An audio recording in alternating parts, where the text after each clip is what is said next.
Episode 1, The Way of Jesus versus the System Called Church. All right, let's dive right in. We're going to talk about a tension that a lot of people feel but maybe can't put into words.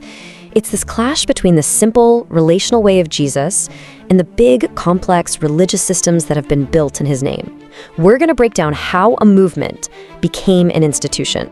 I mean, have you ever been sitting in a service, looking around at everything, and just had this feeling deep down that something's off, that maybe this whole thing isn't quite what Jesus had in mind? If you've ever felt that, you're in the right place. That question is exactly where we're starting today. So to really understand the difference, we have to go back to the source. Let's just, for a minute, forget everything we've been taught and look at the model Jesus himself actually gave us. What did his ministry look like, day to day, on the ground? Just look at the contrast here. On one side, you've got the system. It's all about institutions, hierarchy, and a weekly performance. But then you look at Jesus' way. He didn't build some big organization. He walked among people. He didn't set up a stage or a pulpit. He taught openly wherever he was. He didn't demand loyalty to a building. He served people, personally, right where they were at. And this right here, this gets to the absolute heart of it. Where does authority come from? Well, in the system, it comes from a position, a title, the building itself. But Jesus' authority, it came from just one thing: truth. It wasn't about rank or who was in charge, because there was no hierarchy like that. It was just truth, lived out for everyone to see. And you know, this whole model didn't just stop when Jesus ascended. His disciples kept it going in the exact same way. There were no giant cathedrals. They gathered in homes. There was no branding or marketing. They just shared meals and reasoned together from the scriptures. Leadership was there, for sure, but it looked a whole lot more like service than it did control. Okay, so if that was the original model, what in the world happened? How do we get from this organic, relational, person-to-person movement to the giant, structured institutions we see all over the place today? Well, this is where the shift happened. This timeline kind of lays it all out. It started with Jesus, super relational. Then the disciples carried that on in this really communal way. But somewhere along the line, a big shift happened. The methods changed and the whole thing became institutional. Faith started to be something that was managed. And you know, once you have an institution, you need new ways to measure things. New requirements popped up, new metrics for spirituality. All of a sudden, showing up every week was the #1 way to prove your commitment. How much you gave financially became the main evidence of your faith. And your silence, your willingness to not rock the boat or ask hard questions, was seen as proof of your submission. And this is the gut punch. The goal wasn't about transformation anymore. It became about preservation. The system's #1 priority became protecting itself, its attendance numbers, its budget, its structure, and a lot of times that came at the expense of the very people it was supposed to be serving. Now, I really want you to let this sink in for a second. This is not a new pattern.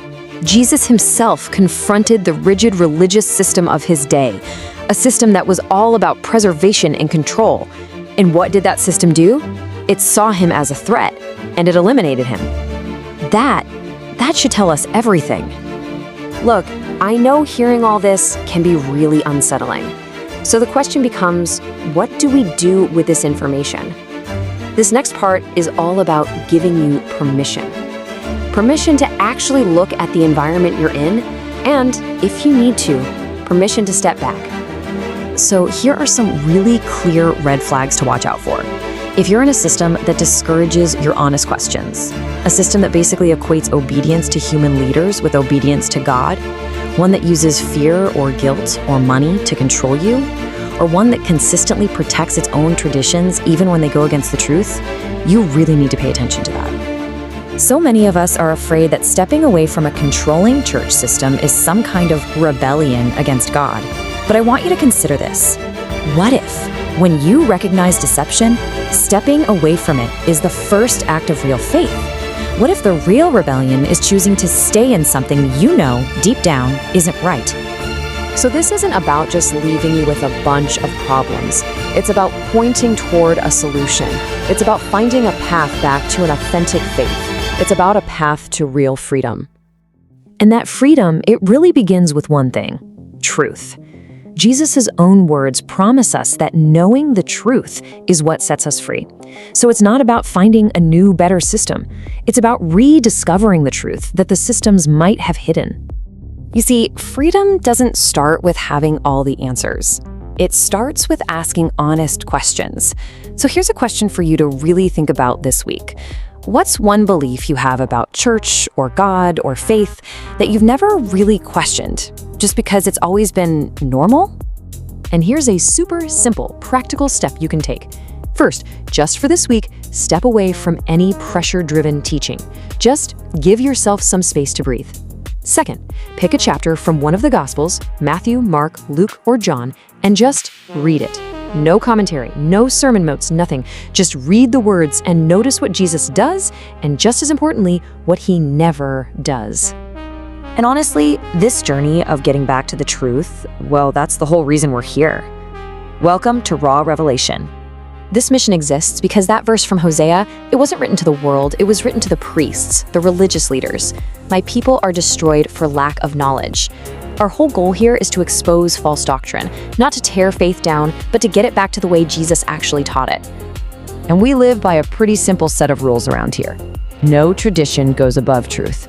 No system goes above Scripture. And we will never place a demand on you that Jesus himself never made. If anything in this explainer resonated with you, please share it. Someone you know and love might be feeling trapped right now and just doesn't know how to say it. And subscribe if truth matters more to you than comfort, because here we sow truth the way Jesus taught it, not the way man demands.